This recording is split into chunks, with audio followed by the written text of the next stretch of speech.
Mesdames, Messieurs, bienvenue sur le point de l'économie de ce 3 septembre 2020 sur Reflet d'Afrique Télévision. Au Sénégal, 50 millions de francs CFA, c'est la somme qui a été allouée par le gouvernement pour indemniser les sinistrés du marché central de Kaolack. Le gouverneur sénégalais a convoqué les sinistrés à la gouvernance le 4 septembre prochain pour revenir sur la procédure d'indemnisation. 100 000 francs CFA par sinistré, c'est la somme qui sera perçue par les 500 personnes recensées par la mairie.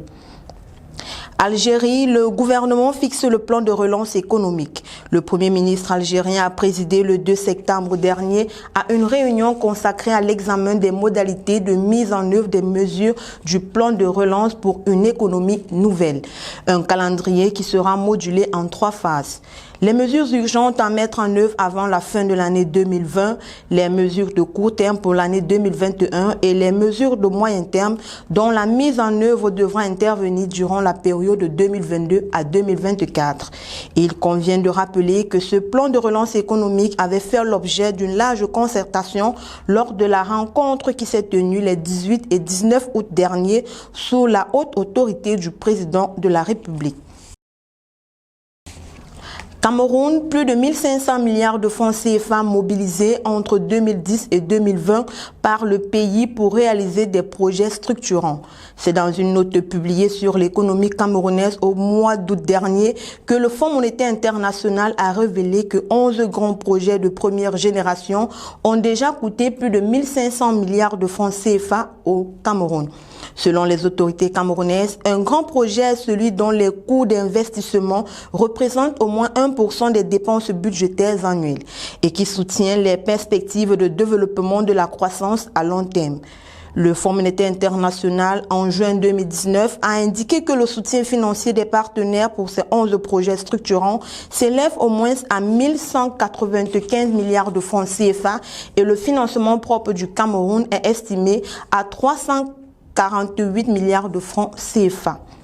Au Gabon, l'augmentation de la fréquence des trains voyageurs est imminente. La société d'exploitation du Transgabonais a annoncé le déploiement d'une rotation supplémentaire des trains voyageurs dans le sens Owendo-Franceville et Franceville-Owendo.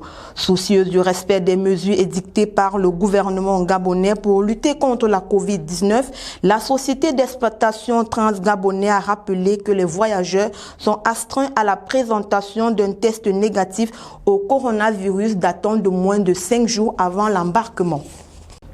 République démocratique du Congo, nouvelle émission de bons de trésor.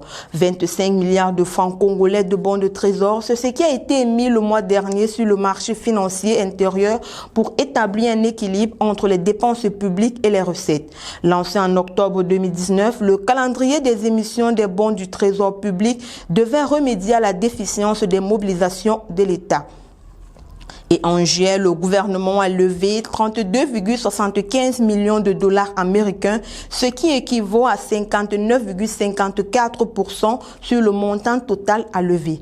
Rappelons que les bons du trésor public sont émis à l'intention des opérateurs économiques ou particuliers qui disposent de leurs capitaux et qui accordent à leur tour un prêt au gouvernement par le truchement trésor public. C'est tout pour le point de l'économie de ce 3 septembre 2020. Retrouvons-nous demain pour une nouvelle sortie. Vous pouvez revoir ce programme sur toutes nos plateformes médias, Facebook, Instagram, YouTube, Twitter ou sur notre site internet www.refletdafrictv.com. Agréable sur le programme à notre compagnie.